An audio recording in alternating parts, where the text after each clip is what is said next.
করছি বাঁধাকপির তরকারি চিংড়ি মাছ দিয়ে। এটা আমি ভাজলাম না, এই এতেই চিংড়ি মাছ তো বেশি হতে লাগে না, এর ভেতরে তেল আছে, ওতেই সেদ্ধ হয়ে যাবে।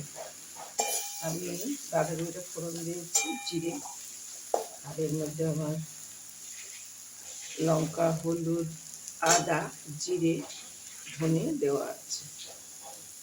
এবার আমি একটুখানি ঢেকে দিচ্ছি, মিষ্টিটাও দিয়ে দিচ্ছি। যে যেমন মিষ্টি খাবেন দেবেন। আমি একটু বাঁধাকপিতে একটু মিষ্টি বেশি খাই, সেই জন্য একটু মিষ্টিটা বেশি বেশি দিয়েছি। ঝালটা একটু কম দিই, যে যেমন খাবেন দেবেন।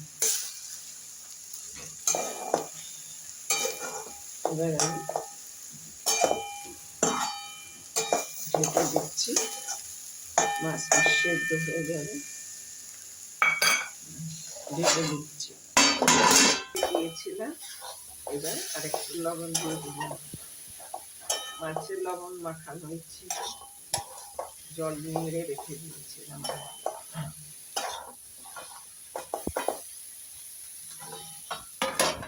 দিয়ে দিচ্ছি মশলাটা, ভাজা জিরে আর গরম মশলাটা দিয়ে দিচ্ছি।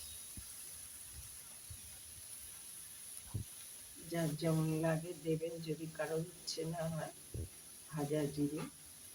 আমি একটুখানি কাঁচাও দিই, ভাজাও দিই। এর মধ্যে একটু মশলা মশলা না হলে খেতে ভালো লাগে না।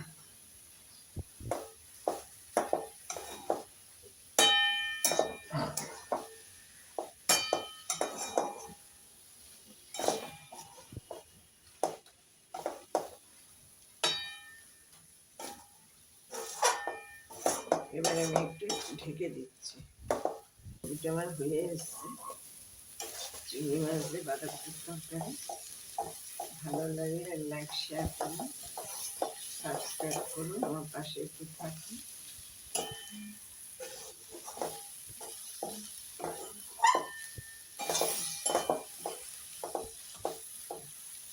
আমি ভিডিওটা এখানে শেষ করছি।